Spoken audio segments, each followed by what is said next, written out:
Hola, hola, ¿cómo les va? Buenas tardes, soy Fabricio Vito, no sé si estoy bien al aire, si me están escuchando, ¿me podrán confirmar?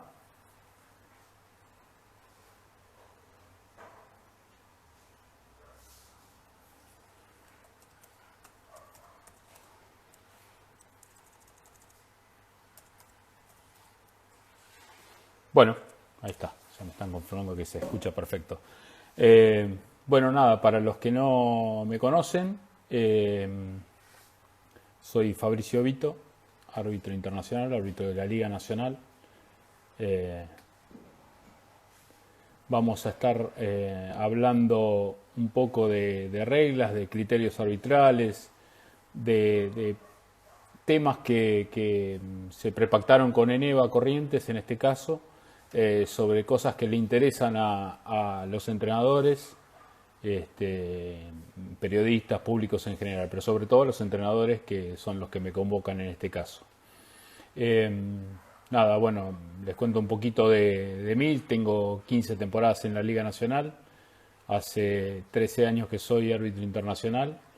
Eh, Empecé arbitrando de muy chico, a los 17 años. Este año cumplo 50, así que tengo algunos años trabajando de esto. Y bueno, básicamente estoy todo el tiempo ando, soy instructor de la Escuela de Árbitros de acá de La Plata, trabajo en el Colegio Profesional de Árbitros de la ADC, tengo como parte de la tarea editar videos que sirven para nosotros como scouting, que sirve para ver las cosas que hacemos bien, las cosas que hacemos mal, y hacer devoluciones en cuanto sobre todo mecánica, porque al ser uno de los 4 FIBA con licencia negra, que somos los que podemos arbitrar en cualquier parte del mundo, junto a Fernández, Salazar y Lescano, bueno, estamos al tanto de las últimas cuestiones que sean de mecánica y todo tipo de cosas. Así que bueno, vamos a empezar a hablar un poquito de los temas prepactados anteriormente, como les decía. En este caso, nosotros cuando arrancamos un torneo y tenemos la reunión, digamos, preliminar a todo tipo de torneo, ya sea la Liga Nacional o cualquier torneo internacional, tenemos una charla con la comisión técnica en la cual nos dicen las pautas y los criterios que tenemos que tener en cuenta para lo que dure la competencia, sea un torneo corto o sea una liga como la nuestra, que es de muchos meses. Eh, Básicamente, en la Liga Nacional se apunta a distintos ítems: conducta, contactos, sobre todo esos 2 puntos son los más importantes. Contactos, que es lo más difícil de decidir para un árbitro, sea sonando el silbato o no, porque todo el tiempo estamos tomando decisiones, sancionando situaciones o dejando seguir contactos que para nosotros no interrumpen el normal desarrollo del juego y le da continuidad al juego. La idea de los árbitros es intervenir y no interferir con el juego, ¿ok? Entonces, en base a los contactos, nosotros hay 3 o 4 llaves que nos ayudan a desarrollar un buen trabajo de equipo, que son los contactos sobre los tiradores, las cortinas, los agarrones, el handcheck, que es un tema muy importante, y el tema de disciplina y violaciones, ¿ok? En cuanto al tema de contactos, lo que se utiliza es en los 2 primeros cuartos, se utiliza como un muestrario de lo que se va a permitir y lo que no. Cuando los árbitros ponen en el primer cuarto, demuestran qué es lo que se puede permitir en cuanto a contactos, el juego se desarrolla de una manera más lineal, digamos. En cambio, si nosotros permitimos muchos contactos, entramos desconcentrados quizá, y permitimos muchos contactos en el inicio del juego, ya después cuando queremos agarrar las riendas del partido se nos complica Y esto hace que el jugador no entienda qué es lo que se puede y qué es lo que no. Es un tema complicado porque está en juego el criterio de cada árbitro. Por eso se trata de hacer un buen trabajo de equipo.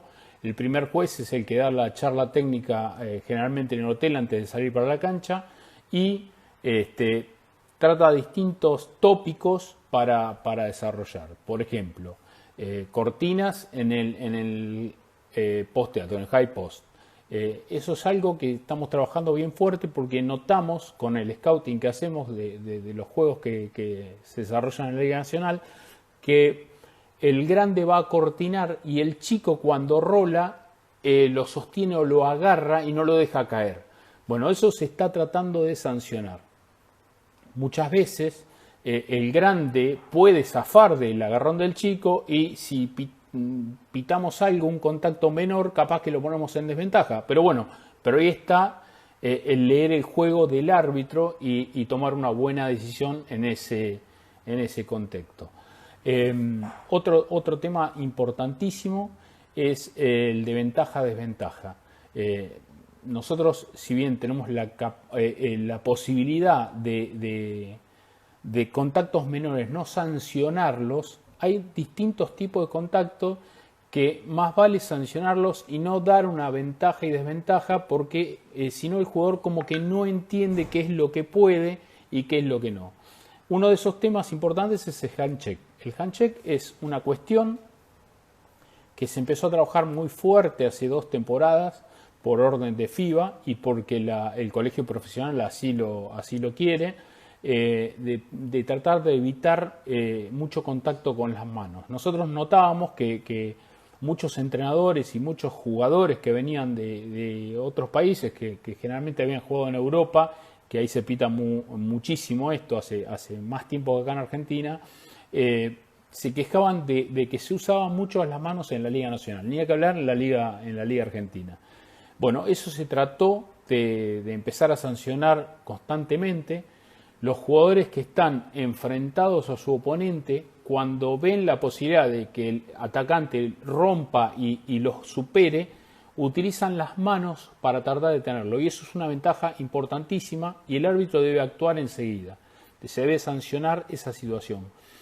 Distinto es el caso del poste bajo. En el poste bajo, cuando tenés 2 grandes y generalmente el que está por detrás, el defensor que está por detrás, lo sostiene con el antebrazo, esto está permitido. Lo que no puede hacer el defensor en el poste bajo es utilizar 1 o 2 manos para sostenerlo y evitar que el atacante se mueva para alguno de los 2 lados en busca del cesto, ¿sí? Sea por línea de fondo o sea para el medio de la llave. Es distinto al tema de los jugadores que están en la parte externa, digamos, porque es mucho más fácil detener a alguien que está enfrentado poniéndole las manos, es mucho más fácil para el árbitro también sancionarlo y es mucho más desventaja para el que quiere iniciar la acción hacia el cesto para una penetración o para un tiro o para una descarga. En cambio el pívot, al sostenerlo, si lo sostiene no pasa nada. Se ve muchas veces en el juego de grande que el atacante es el que fuerza para atrás y el defensor es el que aguanta. Bueno, mientras ese contacto sea un juego normal, digamos que el atacante no utilice demasiada fuerza sobre el defensor y el defensor esté detenido y aguantando, los árbitros tienen que dejar seguir el juego. Distinto es cuando el atacante utiliza el codo o el hombro para embestir al defensor y sacar una ventaja. Bueno, ahí se debe sancionar full ofensivo.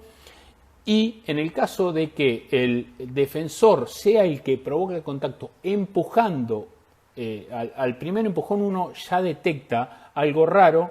Muchas veces sucede que nosotros, por darle un poquito de continuidad al juego, no sancionamos al primer empujón y nos encontramos o con un empujón más grande o con una reacción del atacante. Bueno, lo importante para el árbitro es decidir cuál es la acción, sancionar la acción y no la reacción, ¿sí? Eso es importantísimo. Para eso se trabaja muchísimo en la mecánica de tres árbitros.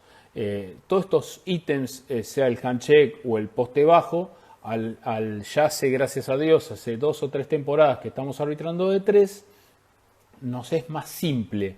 Porque decimos que cuando hay un juego, cuando el árbitro que está líder, que es el que está debajo del cesto, detecta o lee el juego y va a ver que hay una situación de poste bajo, inmediatamente tiene que hacer el switch para tomar la situación de mucho más cerca y no arbitrarla del otro lado, dejando al central con la pareja que está por pasar la pelota o tomar un tiro y la situación del poste bajo, ¿no? Del 1 contra 1 abajo del aro.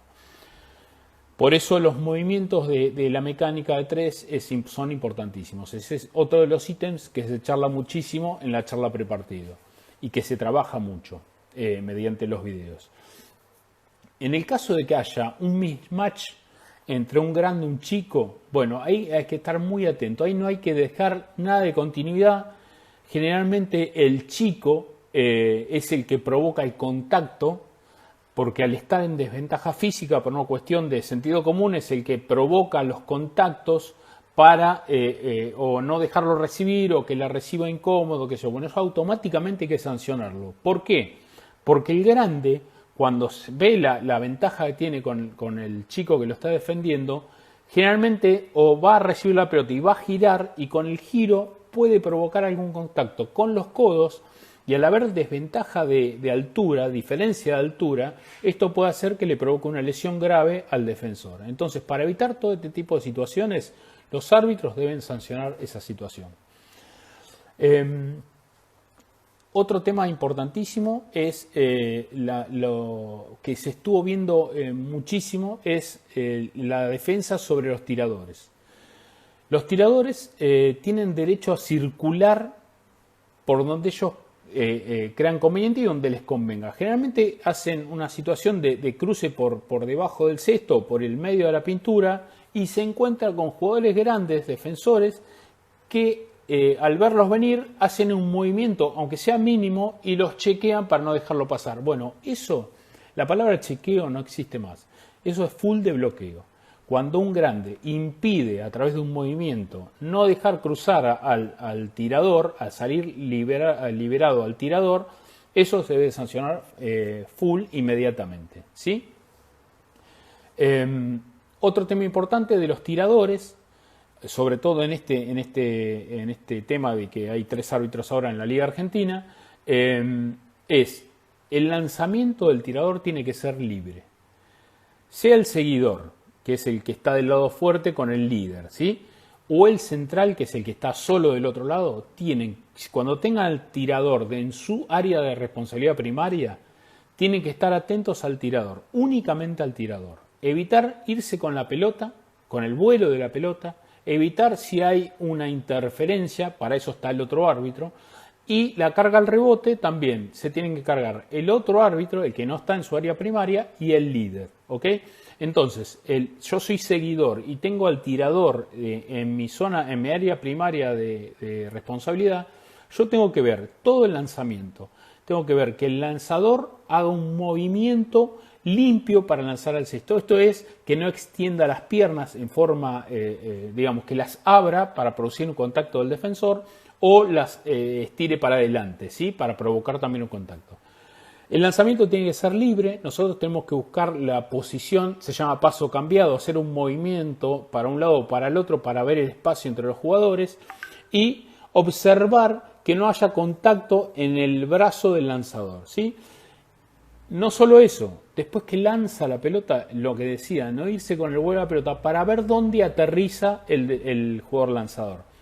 Esto es muy importante porque muchos defensores, tratando de llegar al tiro, de puntear el tiro, sin querer o no, eso no es de nuestra incumbencia, nosotros tenemos que observar la situación, se meten debajo del defensor. Bueno, si un jugador defensor se mete debajo del defensor, por lo general, el 90% de las veces tiene que ser full antideportivo. Porque el jugador atacante tiene derecho a aterrizar en un lugar que no estaba ocupado antes, o si salta en forma vertical, a caer en el lugar donde estaba parado antes de iniciar el salto, ¿sí? Nosotros en la Liga Nacional tenemos, gracias a Dios, la posibilidad de utilizar el video ref, el IRS en FIBA, en cualquier momento del juego, y estas situaciones las sancionamos inmediatamente foul si uno no se va con el vuelo a pelota.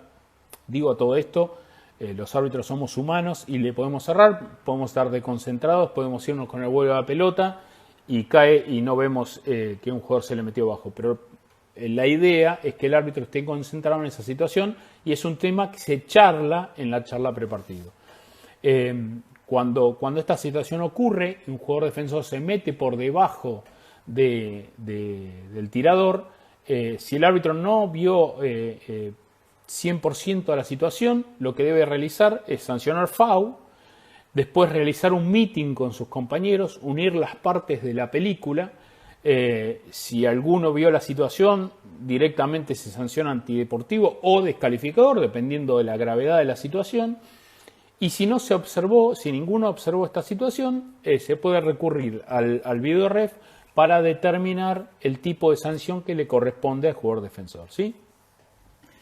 Ya hablamos de handshake, de poste bajo, del tránsito de los tiradores y de los chequeos. Otro tema importante con respecto a la charla prepartido en cuanto a contacto son los agarrones.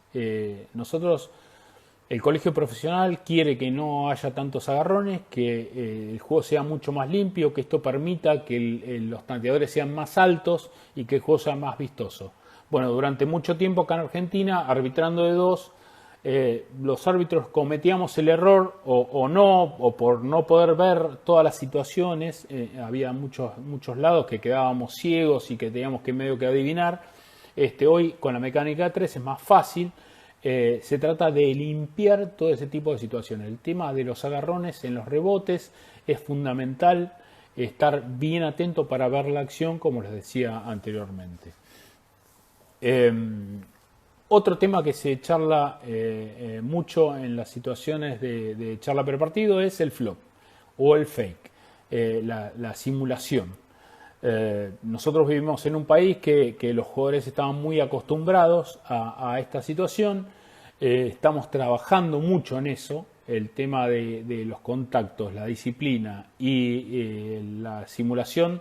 Son los tres ítems que el colegio profesional, a través de la comisión técnica, apunta fuertemente. Lo que queremos es limpiar esas situaciones.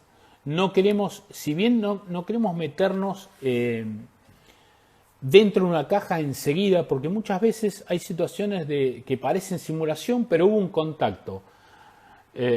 Un contacto que no fue sancionado foul, o que el árbitro decide no sancionar foul, no por eso, porque un jugador caiga, vamos a hacerle un warning por flop, y eso condiciona todo el partido, porque es muy difícil en los primeros minutos, si vos haces un warning por flop, mantener ese criterio durante los 40 minutos. Vos imaginate que es un partido que arrancás al minuto, metés un warning por flop, durante 39 minutos puede haber un montón de situaciones y vos capaz que podés definir un juego o la descalificación de un jugador por sancionar flops que no sean tan grandes como para ser sancionados, ¿sí? Por eso hay que estar muy atentos, hay que ver cuándo el jugador realmente quiere sacar una ventaja, y si el árbitro considera que hay una clara situación de simulación, sí se debe hacer un warning oficial al jugador involucrado y al entrenador, porque eso sirve de mensaje para cualquier integrante de ese mismo equipo. Que yo le dé un warning oficial al equipo A no significa que haya una situación de flop del equipo B y enseguida haya que sancionarle falta técnica. Tiene los mismos derechos que el equipo A. La primera situación tiene que ser una simulación que sea con warning oficial. A partir de la segunda corresponde a la falta técnica, ¿sí? Yo voy a ir respondiendo algunas preguntas que me pasa en Eva Corrientes vía WhatsApp. Pero me gustaría hablar un poco de otro tema importante, que es el criterio de las antideportivas. Hace 2 o 3 años atrás, FIBA dio un claro mensaje sobre los criterios de la falta antideportiva. Hubo algunos que los separó y hubo algunos que los agregó y los tipificó, ¿sí?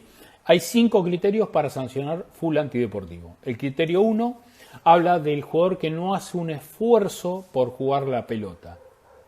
Esto es, un jugador va a buscar un jugador defensor roba una pelota, la va a buscar y el jugador que está por detrás, el contrario, lo sujeta de la camiseta. Eso es no hacer un esfuerzo por jugar la pelota, eso se debe sancionar como full antideportivo. El criterio 2 habla de un jugador que hace un esfuerzo por jugar la pelota, pero que el contacto es excesivo o rudo. ¿Sí? Es una situación de rudeza en las cuales el árbitro lo que primero tiene que hacer es sancionar full normal. Esto es lo que pide FIBA y lo que pide el colegio profesional, es sancionar full normal y en esas décimas de segundo pensar si el full está más allá de lo normal, de lo que viene siendo el juego, entonces recién ahí sancionar el full antideportivo, ¿sí? También tenemos la posibilidad de utilizar el video ref para estas situaciones. Si nosotros vemos un contacto 50 y 50 entre full personal normal y un exceso de rudeza, lo que podemos hacer es, después de sancionar el full personal normal, hacer un meeting con nuestros compañeros, con otros 2 árbitros que están dentro de la cancha, y si alguno de los 2 o los 2 están de acuerdo que es full antideportivo, directamente se sanciona como full antideportivo. En cambio, si ninguno de los 2 está muy seguro o estaba viendo su área de responsabilidad primaria y no vio esa situación, lo que se puede hacer es ir a ver el video ref y decidir ahí si el FAU es antideportivo por exceso de rudeza, por distintas situaciones. ¿Ok? Esto se puede hacer si un árbitro sanciona full antideportivo y genera dudas. Nosotros podemos ir a ver el video ref para subir la sanción o para bajarla, ¿sí? Muchas veces hay un contacto que parece que a simple vista parece que fue una barbaridad, que fue un full muy rudo, lo sancionamos directamente como antideportivo. Muchas veces, por esta cuestión del hábito de tantos años que tenemos arbitrando, lo sancionamos directamente como antideportivo y genera dudas. El árbitro detecta esas dudas, lo que puede hacer es, después de hacer el meeting con sus compañeros, ir a revisar y si la sanción es exagerada, tranquilamente puede ir y bajarla a full personal normal. Eso lo dicen las reglas, ¿sí? El criterio 3 es el FAU antideportivo en transición, es un contacto innecesario a un jugador que se va en contragolpe. Esta regla tuvo algunas variaciones. Si recuerdan el Mundial de China 2019, todos los árbitros en todos los partidos sancionaban full personal y iban a mirar el video ref para decidir si lo subían o no. Generalmente cuando pitaban full normal, sabiendo que era antideportivo, lo iban a revisar, le buscaban la vuelta como para determinar que esto era full antideportivo. Bueno, esto se cambió. Un cambio después que terminó el Mundial. Tuvimos una bajada de línea de FIBA Mundo diciendo que si bien había un contacto, muchas veces había contactos innecesarios a jugadores que iniciaban el contragolpe, mientras el jugador defensor jugara la mano de la pelota, debería ser sancionado como full personal, ¿sí? Esto es, hay un robo de pelota, inicia un contragolpe, el jugador defensor corta con FAU la mano de la pelota, o sea, nosotros creemos que hay una intención de jugar la pelota, debe ser sancionado como full personal normal, ¿sí? Muchas veces los árbitros tenemos la potestad de ante un contacto mínimo en contragolpe, hay un 2 contra 0 y el jugador defensor quiere cortar con FAU. En vez de sancionar el FAU, el árbitro puede arriesgar y no sancionar nada para permitir que el equipo defensor no salga con una ventaja. En este caso, si le pitás full personal antideportivo o full personal normal, el jugador hizo lo que quería, que era cortar el contragolpe. Bueno, muchas veces el árbitro puede tomar la decisión de dejar seguir la jugada cuando es un 2 contra 0, 3 contra 1, una canasta que va a ser fácil, la puede dejar seguir jugando y permitir el contragolpe, ¿sí?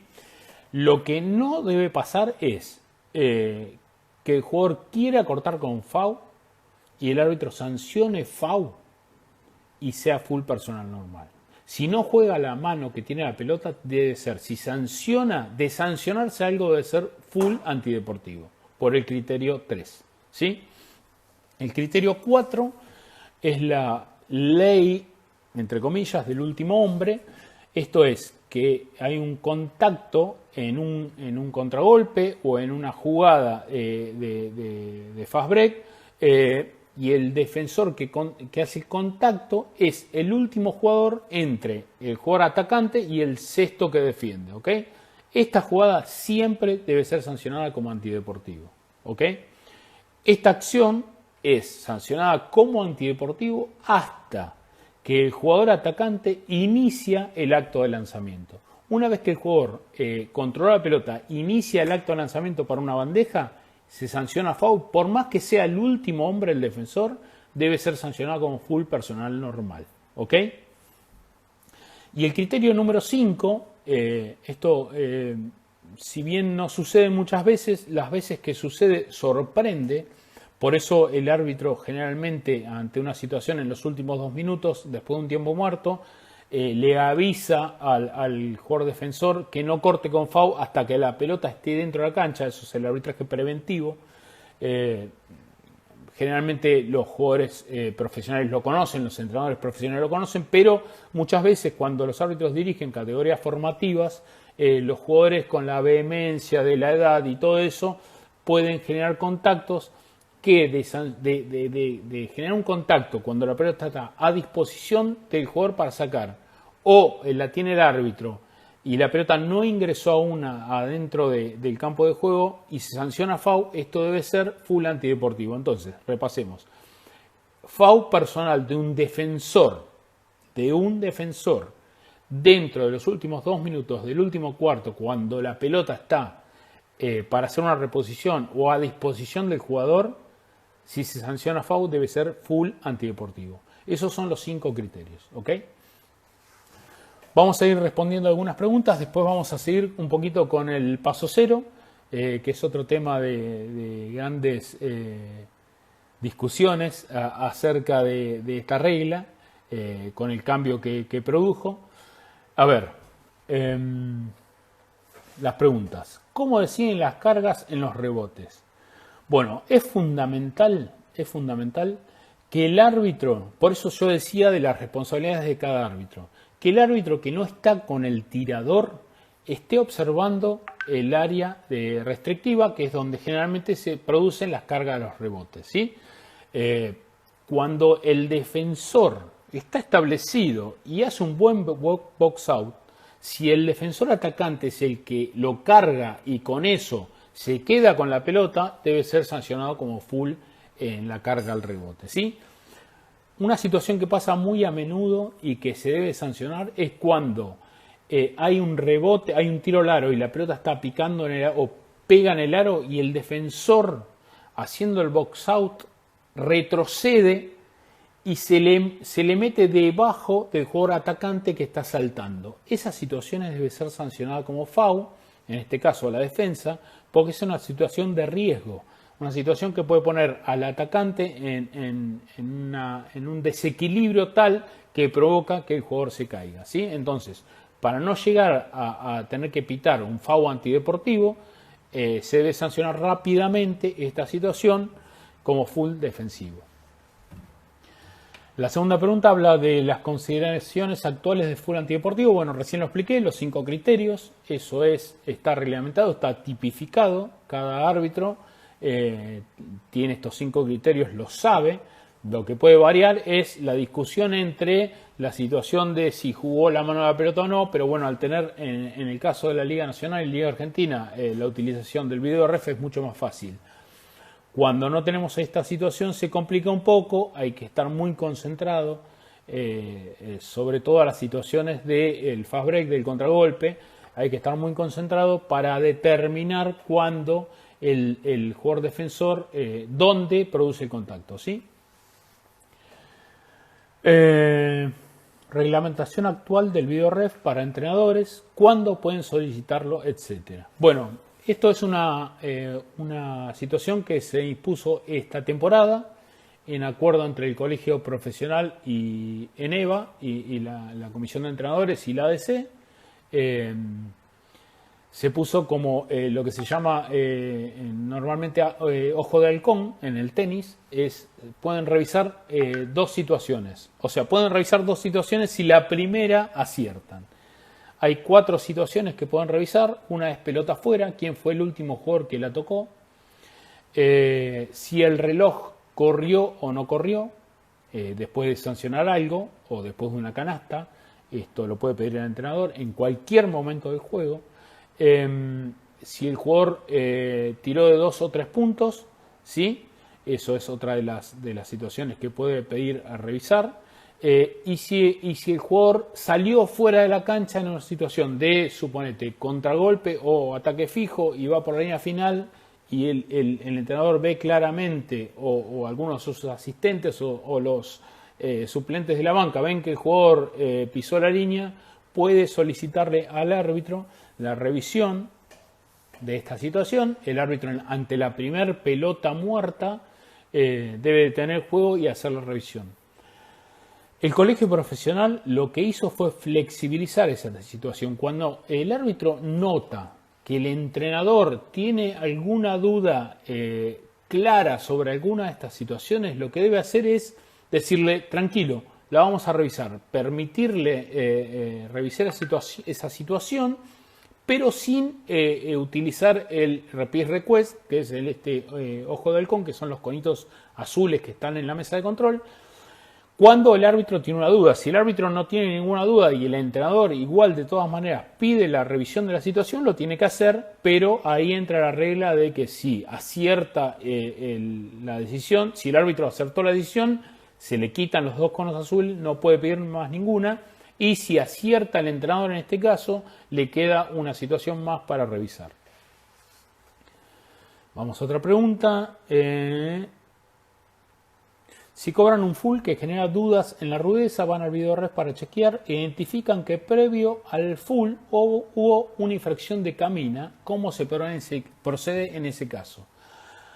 Bueno, acá lamentablemente estamos al horno.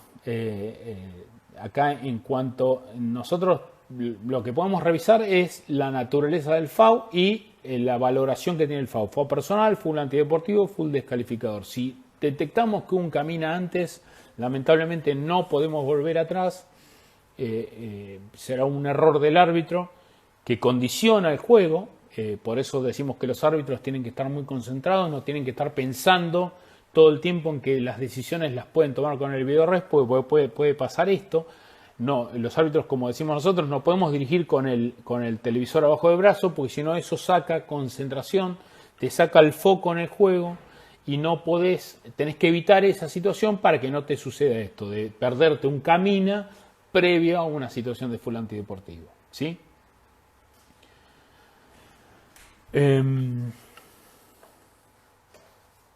¿Puedes comentarnos sobre los nuevos cambios reglamentarios para el 2020? Creo que no hubo ningún cambio nuevo, al menos hasta ahora no nos llegó nada de FIBA. No hubo nada salvo en la Liga Nacional, el tema del repeat request. Después no hubo ninguna comunicación. Generalmente los cambios suceden después de los Juegos Olímpicos, en este caso con el tema de la cuarentena, se verá cuando se realizan.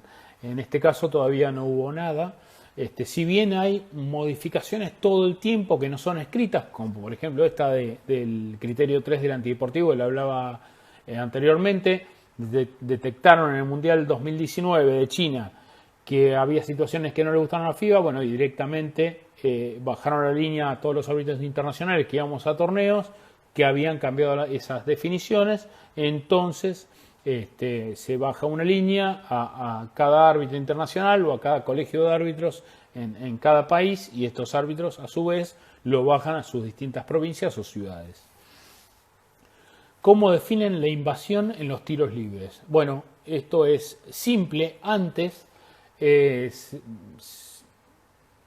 durante mucho tiempo se sancionó situación de salto, porque los árbitros veían que todos invadían, entonces la más fácil era pitar una situación de salto diciendo que habían invadido los dos jugadores. Bueno, esto se está tratando de evitar.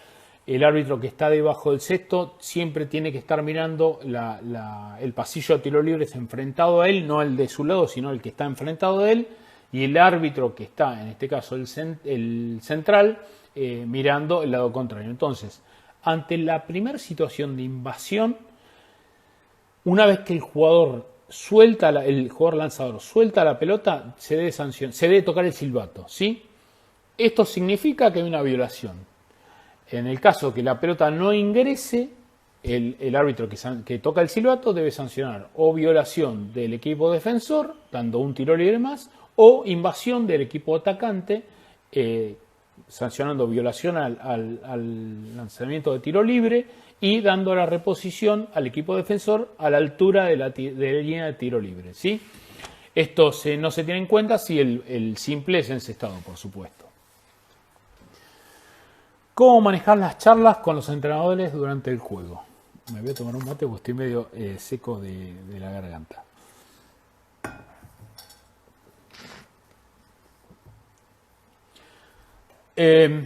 Particularmente en mi caso, en la charla prepartido tengo un ítem que refiere no solo a los entrenadores, sino a las bancas de sustitutos. Yo le digo a mi equipo de trabajo que el árbitro que está en el área de banco es responsable exclusivo del área de banco. Esto es, responsable exclusivo significa que atienda todas las situaciones del banco de suplentes. Consultas, dudas, protestas, todo lo que conlleve el entrenador, asistente, jugadores o personal de limpieza, el kinesiólogo o el utilero. Todo eso se tiene que hacer responsable el árbitro que está en el área de banco de sustitutos, ¿sí? Si un entrenador hace una protesta vehemente, el árbitro tiene la potestad de sancionar una falta técnica. Pero bien, si el árbitro no está muy enterado de qué es lo que está protestando, lo que debe hacer inmediatamente es, ante la primera situación que pueda, esto no es desentenderse del juego y darse vuelta para hablar con el entrenador, sino esperar el momento indicado y preguntarle cuál es el problema, siempre y cuando sea en tono amigable, digamos, y no sea una agresión, cuál es el problema y ver los caminos que lo puedan solucionar. Es mucho mejor que haya una comunicación de dos vías, digamos, que no sea solamente el entrenador el que quiera decir algo, y no sea esto, de una sola vía así, sino tampoco que sea una sola vía del árbitro diciéndole al entrenador que guarde su lugar, que guarde respeto, que va a ser amenazándolo. Bueno, estos temas son muy importantes. El tema de la comunicación son muy importantes siempre y cuando haya un respeto entre las partes, ¿sí? Muchas veces nos vemos obligados a sancionar faltas técnicas porque los modos no son los que tendrían que ser. Personalmente creo que a los entrenadores hay que darles una oportunidad, siempre y cuando esta oportunidad no signifique que porque les damos una explicación haya que explicarle todas las decisiones de los 40 minutos. Porque si no, un árbitro estaría directamente prestándole la oreja, siendo el psicólogo del entrenador y no arbitrando su área de responsabilidad. Es importante que haya una buena comunicación, pero dentro de los parámetros normales, y que el entrenador, esto es un consejo a los entrenadores, muchos lo hacen, muchos no realice gestos. El entrenador sabe que siempre va a tener un árbitro cerca. Entonces, ante esta situación, tratar, porque muchas veces la circunstancia del juego y el fervor que lleva el juego y los minutos finales y las decisiones importantes llevan a que los entrenadores sean los que medio que salgan de la órbita normal. Entonces el árbitro lo que debería hacer es hacer tratar de calmarlo, de escucharlo y tratar de responderle brevemente ante esta situación, ¿sí? Si hay una situación de pelota afuera, tranquilamente se puede dar vuelta y charlarlo con el entrenador, o el entrenador tendrá que esperar hasta el momento en que el árbitro tenga la posibilidad de hablarlo, ¿sí? Muchas veces nos vemos obligados a sancionar faltas técnicas. No es lo ideal, pero muchas veces los problemas que genera el banco suplentes a través de su entrenador, asistente o suplentes nos genera problemas dentro del campo de juego. Entonces, si nosotros tenemos controlado el área de banco, esto es que los jugadores estén sentados, que los asistentes estén sentados, muchas veces nosotros nos ponemos medio pesados con el tema de los asistentes que estén sentados, porque si no estamos como prestando mucha atención a eso y no prestamos atención al juego. Entonces estamos todo el tiempo diciéndole que se sienten, tratando de que sea solamente el entrenador quien esté parado dentro del área de banco, ¿sí? Circunstancias suceden en todos los juegos, esto no es matemática, hay situaciones que van más allá de una cosa, de una cuestión normal. Entonces, bueno, muchas veces nos vemos obligados a sancionar falta técnica. Regla de los 8 segundos, sanciona el segundo 16 o el segundo 15. Bueno, esta es una de las modificaciones que se puso para el Mundial de China. Es una decisión que trajo mucha cola porque no se ponían en FIBA directamente, no se ponían de acuerdo. Para Kotleva, que es digamos quien fue el encargado de los árbitros hasta el 2013 y ahora es un exárbitro, es una personalidad importantísima del departamento de árbitros de FIBA Mundo. Él decía que se debe sancionar al segundo 16, y Carl Sjögrenberg, que es un finlandés que está a cargo de nosotros, de los árbitros FIBA activos, decía que se debe sancionar al segundo cuando muestra el reloj los 15 segundos de control de equipo, ¿sí? Quedó en que se debe sancionar en el segundo 15 cuando el visor marca el segundo 15. Los que tienen buena memoria recordarán que los árbitros contábamos cuando sacábamos de abajo del cesto, hacíamos este movimiento con las manos, supuestamente contando los 8 segundos.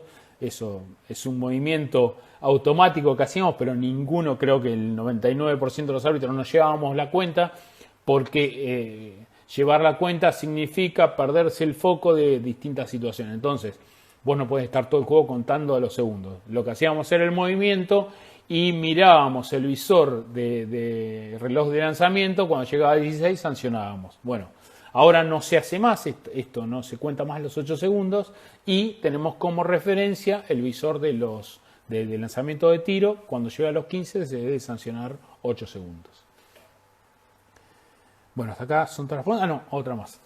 ¿Qué sugerencia podemos darles a los entrenadores para realizar reclamos? Bueno, es un poco lo que hablaba antes, el tema de los gestos. Lo gestual es muy importante porque un entrenador que levanta los brazos y protesta vehementemente, por más que esté diciendo muy bien cobrado, hace que la gente o sus propios jugadores o el contrario o el entrenador contrario piense que está tratando de sacar una ventaja. Entonces, el consejo que podemos darle a los árbitros es que dentro de la posibilidad sea un reclamo normal y dentro de esta cuestión de comunicación sin agresión y sin mostrarse así como llamativo, tratando de esperar que el árbitro llegue a la posición.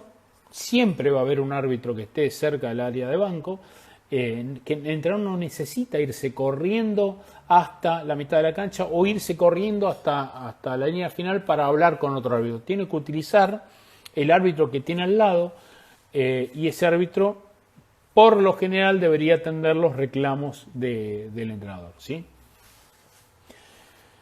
En una situación de cambio defensivo, mismatch en el poste bajo, generalmente se permite al jugador defensivo jugar con muchísimos contactos. ¿Cuál es tu opinión?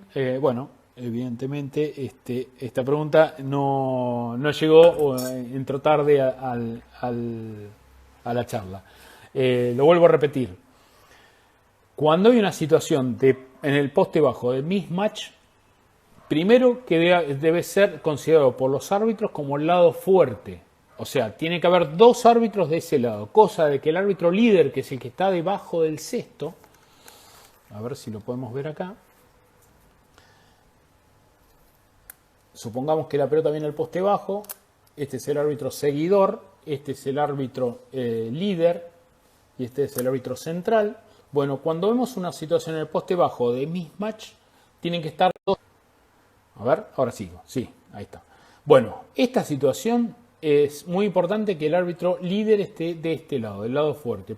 Para, en una cuestión de mismatch, cuando vemos que el jugador defensor, que es el más pequeño, realiza algún movimiento para incomodar al atacante, para no dejarlo recibir o para evitar algún movimiento cómodo en la recepción de la pelota, directamente debe sancionarse foul.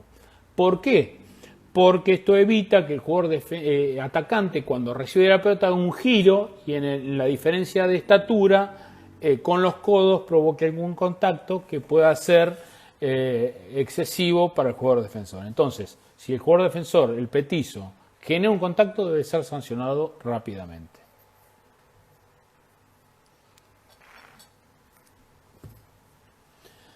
Bueno, no tengo más preguntas por ahora. Me gustaría hablar un poco del paso cero.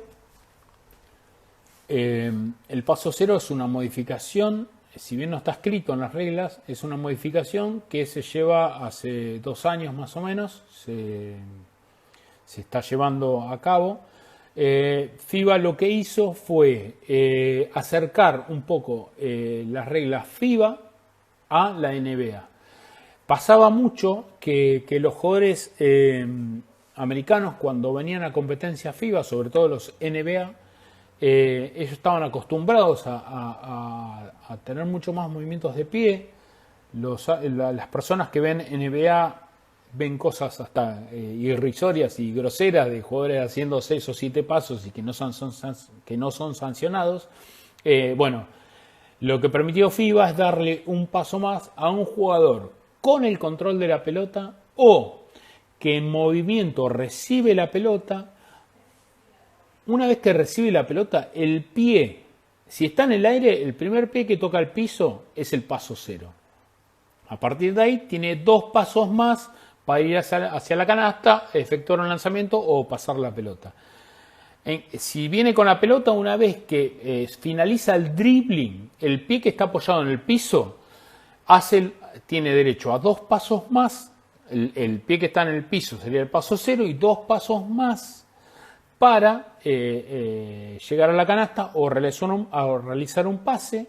Esto es un acercamiento a las reglas NBA para que los jugadores americanos no sean sancionados con tantas situaciones de pasos en las penetraciones hacia la canasta, ¿sí? La única restricción en cuanto a los pasos de los jugadores en movimiento o con el balón es que no pueden repetir el pie de apoyo en forma consecutiva. Esto es, si el paso 0 lo hizo con la derecha, no puede hacer el paso 1 con la derecha. ¿Sí? ¿Se entendió? Lo mismo con la izquierda. Si el paso 0 y el 1 es con la izquierda, esto debe ser sancionado como violación de caminar. ¿Ok? En cuanto a situaciones de caminar en los arranques del 1 versus 1, esto hay que trabajarlo mucho. ¿Por qué? Porque muchas veces con el mal hábito que tenemos de arbitrar de 2 personas, perdíamos el foco de los pies del atacante. El árbitro que está con el jugador con el balón y tiene un defensor cerca, en una posición legal de defensa, debe determinar inmediatamente cuál es el pie de pivot para en el inicio del movimiento para romper hacia el cesto, ver que el pie de pivot no se ha levantado hasta que la pelota salió de las manos del jugador con el balón. ¿Ok? Si el movimiento es muevo el pie de pivot antes de soltar la pelota, hay mucha ventaja. Hay mucha ventaja, se debe sancionar pasos, se debe sancionar camina, porque va a evitar esta sanción que se le pite al defensor el foul de handshake. Porque el jugador, al verse superado ilegalmente por el jugador ofensivo, lo que va a hacer instantáneamente y naturalmente es defenderlo con las manos y a causa de esta violación de pasos no sancionadas se le carga un foul personal. ¿Sí? ¿Está claro? ¿Podrías explicarnos las situaciones de faltas en el semicírculo de carga? ¿Cuándo full ofensivo y cuándo defensivo? Bueno, esto es un tema de gran debate en cuanto a las sanciones. La regla es clara, la regla dice que el semicírculo es de no carga, pero tiene algunas situaciones que digamos, que permiten que sea sancionado o no. Por eso es una situación que genera muchas dudas. Por ejemplo, un jugador defensor que está dentro del área del semicírculo de no carga, en una penetración hacia el cesto, en una penetración, no un jugador que está posteado y gira, en una penetración hacia el cesto, y el jugador atacante produce una carga, no se debe sancionar. Esto se puso para evitar que jugadores defensores se ubiquen debajo del cilindro y saquen, con la caída del jugador que va hacia el aro, saquen un full ofensivo. Ahora bien, si el jugador está detenido dentro del semicírculo de no carga y el atacante en una penetración hacia el cesto genera un contacto y cuando el jugador cae le pasa la pelota al jugador que está al lado de él, en vez de lanzar al cesto le pasa la pelota al jugador que está al lado de él, se debe sancionar full ofensivo, full de carga. ¿Por qué? Porque el jugador defensor, al caerse con el contacto del atacante, no puede defender al otro jugador, entonces se debe sancionar full de ataque. Ahora bien, la misma situación, jugador defensor dentro del semicírculo. Hay un atacante que rompe y genera un contacto. Se produce contacto y la pelota la abre para un tirador de 3 puntos. Ese contacto no debe ser sancionado porque el jugador defensor, por más que se caiga, al estar dentro del semicírculo no carga, no se debe sancionar foul. No puede llegar, por más que se haya caído o no puede llegar nunca a defender al tirador de 3 puntos. ¿Ok? Entonces, si el jugador produce el contacto y la pasa a uno que está al lado, foul ofensivo, ¿sí? Porque no lo puede defender. El jugador avanza, produce contacto, lanza al cesto, nada, porque está dentro del semicírculo de no carga. Jugador atacante, penetra, carga, produce el contacto, se cae el defensor y la abre para el jugador que está en el área de 3 puntos para lanzarla, nada. ¿Tá? Esas son las pequeñas diferencias a cambio de la regla NBA que dice que cualquier defensor que esté dentro del área de semicírculo y produce un contacto debe ser sancionado como full defensivo. Por eso genera muchas dudas esta situación. ¿Cuáles son las cualidades que se busca en un árbitro para arbitrar en niveles altos? Esto sufrió hace, diría, cerca de 5 o 6 años una modificación en FIBA. En FIBA hoy apuntan a árbitros jóvenes de muy buena contextura física. Así no tengan experiencia, se les da la posibilidad de llegar a FIBA si ellos hacen una clínica en cada país y detectan potenciales árbitros FIBA. Lo que se hace es darle una posibilidad, teniendo estas cualidades, siendo altos, flacos, que manejen bien el inglés, que vean cualidades físicas y sobre todo árbitros jóvenes, hasta los 25 años. Cuando yo rendí para árbitro internacional, vos tenías que llegar a tu máxima competencia dentro de tu país, en nuestro caso a la Liga Nacional, tener 1 o 2 temporadas y recién ahí eras candidato a rendir para árbitro internacional. Esto era hasta los 35 años. Bueno, en sus comienzos no importaba la edad, después pusieron los 35 años y podías rendir para FIBA, ibas a una clínica, te proponía el colegio de árbitros o la asociación de cada lugar y vos ibas a rendir. Hoy en día se ve mucha cantidad de árbitros jóvenes, sin experiencia, sin la posibilidad de arbitrar en su máxima categoría. Hoy aquí en Argentina tenemos árbitros muy jóvenes que son muy buenos proyectos, pero que no dirigen más que el torneo federal o el torneo de la provincia o el torneo de su ciudad. FIBA le da esa posibilidad, podemos estar de acuerdo o no, para mí la experiencia es muy importante. Mucho de esto pasó en los Juegos Olímpicos en Río de Janeiro y en el Mundial de China, de árbitros casi sin experiencia en partidos muy importantes. Por más que sean muy buenos proyectos, si vos no tenés experiencia, es algo que para el árbitro es demasiado importante. Y el árbitro genera confianza cuando lo conocen y cuando durante mucho tiempo tomó buenas decisiones. O sea, un árbitro, para que sea confiable, tiene que tomar muy buenas decisiones en cada juego y en cada decisión que le toca arbitrar. Yo genero confianza en la Liga Nacional, pero eso se renueva partido tras partido. No me puedo quedar en la situación de que yo soy un árbitro confiable y puedo hacer lo que quiera, porque soy confiable. No, la confianza la dejo la pierdo ante la seguidilla de errores.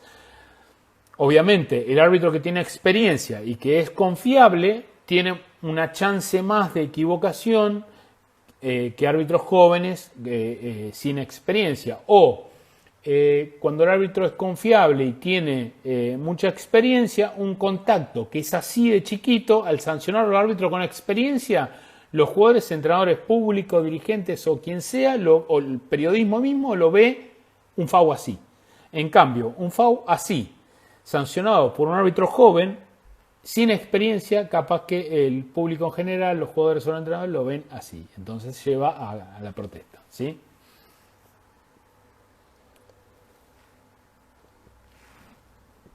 ¿Podrías aclararnos las reglamentaciones con respecto a faltas técnicas al entrenador, faltas técnicas a la banca? ¿Cuántas están permitidas y cómo se proceden?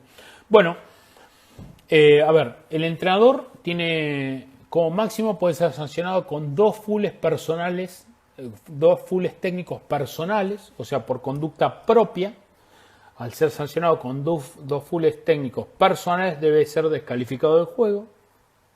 Cada sanción de falta técnica es un tiro y la pelota, se hace un paréntesis y la pelota donde estaba en ese momento se continúa con el juego.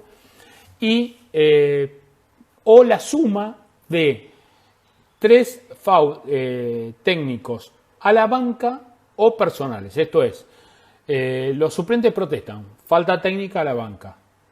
El asistente protesta, falta técnica a la banca. Ahí van 2. El entrenador está al borde de ser descalificado, pero puede seguir actuando.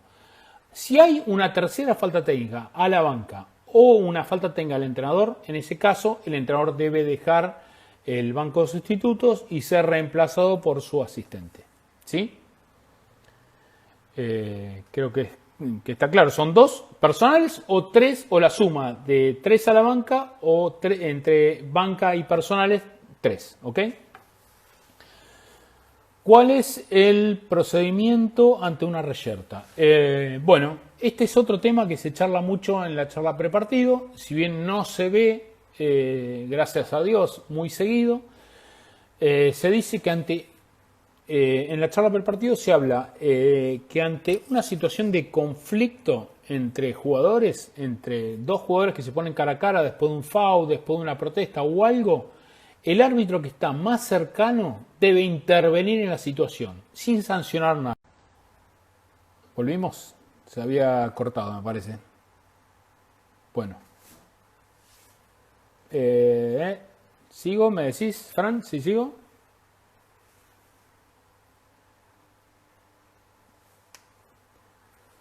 Vamos a esperar un poco que se agreguen todos.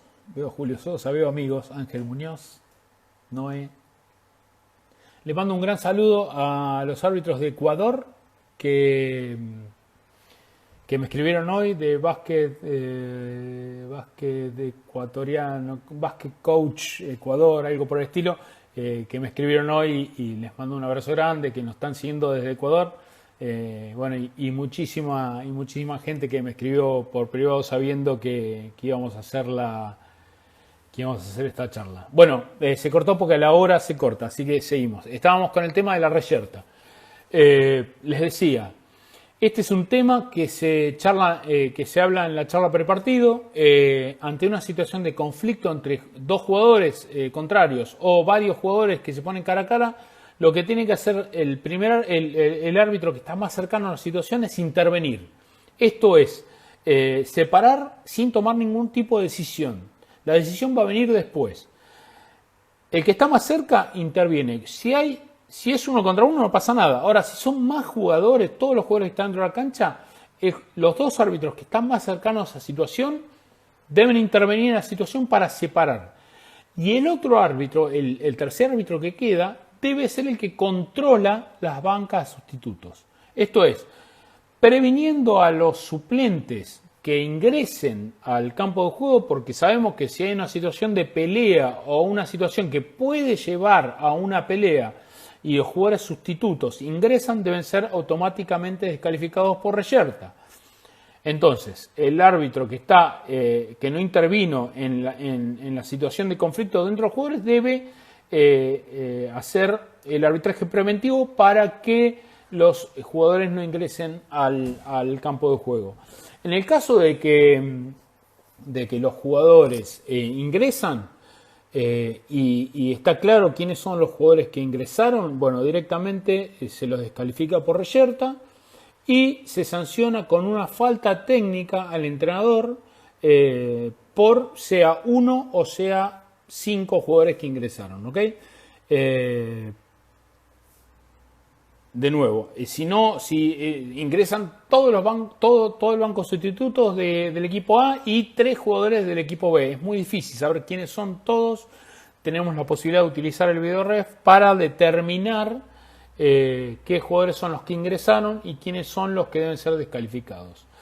El entrenador puede ingresar al campo de juego siempre y cuando sea para separar, para calmar los ánimos. No hay ningún problema que ingrese. De todas maneras, al ingresar alguno de los sustitutos, es sancionado con una falta técnica al entrenador. ¿Ok? Si un jugador es excluido por 5 FAU y luego es descalificado desde la banca por agresión verbal, ¿cómo se procede? Bueno, un jugador que tiene 5 FAU y está en el banco de sustitutos no es un jugador elegible, es como si fuera un auxiliar del equipo. Supongamos que el jugador 4 está en el banco de sustitutos con 5 FAU. Insulta a uno de los árbitros, a un contrario o a alguien, es descalificado. El descalificador figura en la planilla como una B2, ¿sí? Se sanciona como una falta técnica con 2 lanzamientos. Y al jugador que es descalificado, después de haber cometido la quinta falta, estando en el banco de sustitutos, es descalificado, se le pasa un informe y el tribunal disciplinario es quien determina la sanción que le corresponde a ese jugador. ¿Sí? ¿Alguna pregunta más? Bueno, decía, no sé si capaz que se cortó y no lo escucharon, a la gente de Ecuador le mando un gran abrazo que me escribió hoy, que estaba muy atento a esta charla y que iba a replicar por las redes del coach Ecuador o algo por el estilo de básquet ecuatoriano, ¿sí? Un gran abrazo. Bueno, hasta acá llegamos, no hay más preguntas. No se me ocurre nada más relación, a ver algo de lo que habíamos hablado. La relación árbitro-entrenador en formativas Eh, si bien yo hace muchísimos años no arbitro formativas, estoy a cargo con Alejandro Chiti y con Matías del Áquila de los árbitros de mi asociación acá en La Plata. Vemos la problemática que tienen. Tenemos el problema de que la juventud está un poco descarrilada en cuanto a todo, ¿no? A conductas personales normales dentro de la casa, dentro del colegio, dentro de la escuela, y eso hace que dentro de una cancha de básquet también suceda. El problema es que los árbitros también generalmente son árbitros jóvenes, sin experiencia. Nosotros tratamos de inculcarle a los árbitros jóvenes que dentro de la posibilidad traten de llevar a los jugadores por el diálogo, por no sancionarlos directamente, tratar de no quedar como soberbios, tratar de escucharlos, si bien situaciones, como hablaba hoy de los entrenadores, si hay situaciones que van más allá de una protesta normal, bueno, debe ser utilizarse las reglas de disciplina que para eso están escritas. Esto es con los jugadores dentro de la cancha, con los entrenadores, con los jugadores en el banco, con los dirigentes o con los padres mismos, que son parte del público. Nosotros tenemos, gracias a Dios, el aval de la asociación platense donde trabajamos, que gracias a Dios los dirigentes tratan de ayudarnos en este tema, con el tema de los padres. Hay como una regla de convivencia que evita que situaciones de enojo de padres lleven a situaciones de violencia. Así que bueno, tratamos de encaminarlos para que los árbitros sean un poco, no sean tan duros y tan inflexibles con el tema de disciplina, que marquen una línea, pero que no sean, que utilicen el sentido común para resolver los problemas, ¿sí? Bueno, hasta acá llegamos, espero les haya gustado. Esto a mí me apasiona, lo volvería a hacer 1000 veces, no tengo ningún problema. Cuando ustedes lo crean conveniente, me pueden escribir. Yo generalmente, nosotros los árbitros profesionales recibimos muchísimas preguntas a través de las redes con distintas situaciones, y damos nuestro punto de vista. Generalmente todos nos ponemos de acuerdo. Muchas veces en Twitter leo que algún árbitro dice una cosa, pero otro árbitro opina otra, pero por lo general nos ponemos de acuerdo. Así que para nosotros es un placer ponernos a ayudarnos entre todos, este deporte que tanto amamos. Les quiero contar que esto de la barba es simplemente por este tema de la cuarentena. Cuando una vez que volvamos a las pistas van a ver a un Vito un poco más acicalado, y sin esta barba, ¿sí? Así que bueno, nada, les mando un gran abrazo, espero les haya gustado, y nos vemos pronto. Hasta luego.